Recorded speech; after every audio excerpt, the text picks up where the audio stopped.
اسلام نے عورت کو قید نہیں کیا بلکہ ہوش پرستوں کی نظروں سے محفوظ کیا ہے۔ عورت کو اگر وقت، محبت، اعتماد اور سب سے اہم چیز عزت دی جائے تو وہ جان تو دے سکتی ہے، کبھی بے وفائی یا دھوکہ نہیں دے سکتی۔ اچھی لڑکیاں اپنی اداسی کو گانا یا ڈرامے دیکھ کر دور نہیں کرتی بلکہ نماز، قرآن اور دعا سے ختم کرتی ہیں۔ عورت کی عزت وہی مرد کر سکتا ہے جس کی تربیت اچھی ہو۔ وہ آپ کی قیمت کبھی نہیں سمجھ سکتا جن کے لیے آپ ہمیشہ حاضر رہتے ہیں۔ تم عورت کی قربانی کی بات کرتے ہو، اپنے ماں باپ کو چھوڑ کر تمہارے گھر آتی ہے۔ کیا تم چھوڑ سکتے ہو اپنا گھر؟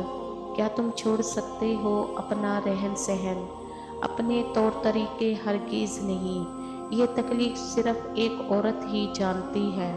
اچھی لڑکیاں نامحرم کی محبت ختم ہونے پر روتی نہیں بلکہ شکر ادا کرتی ہیں کہ اللہ تعالیٰ نے گناہ اور آزمائش سے بچا لیا۔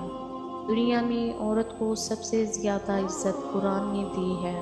اللہ پاک نے عورت میں ایک خاص گن رکھا ہے، یہ محبت کو بھول جاتی ہے مگر دی گئی عزت کو نہیں۔ اپنی بیوی کو جتنا ہو سکے سب کے سامنے عزت دیں۔ ہمیں ڈھانپ کے وہی رکھنا چاہتا ہے جس کے لیے ہم قیمتی ہوتے ہیں، چاہے وہ ہمارا رب ہو یا پھر کوئی انسان۔ مرد کی امیری غریبی سے بالکل متاثر نہیں ہوتی، وہ تو بس اس مرد سے متاثر ہو جاتی ہے کہ کوئی مرد اسے کتنی عزت دیتا ہے۔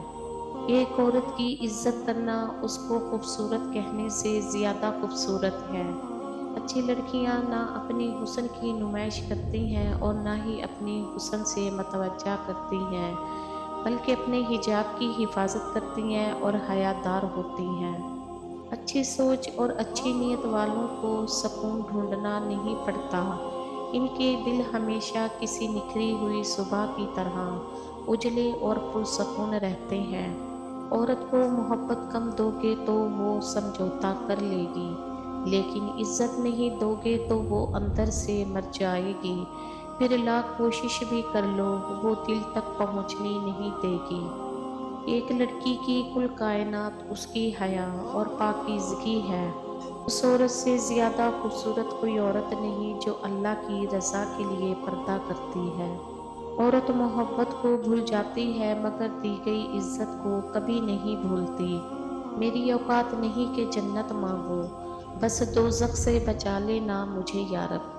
کہتے ہیں کہ عورت کا کوئی گھر نہیں ہوتا مگر حقیقت یہ ہے کہ عورت کے بغیر کوئی گھر نہیں ہوتا۔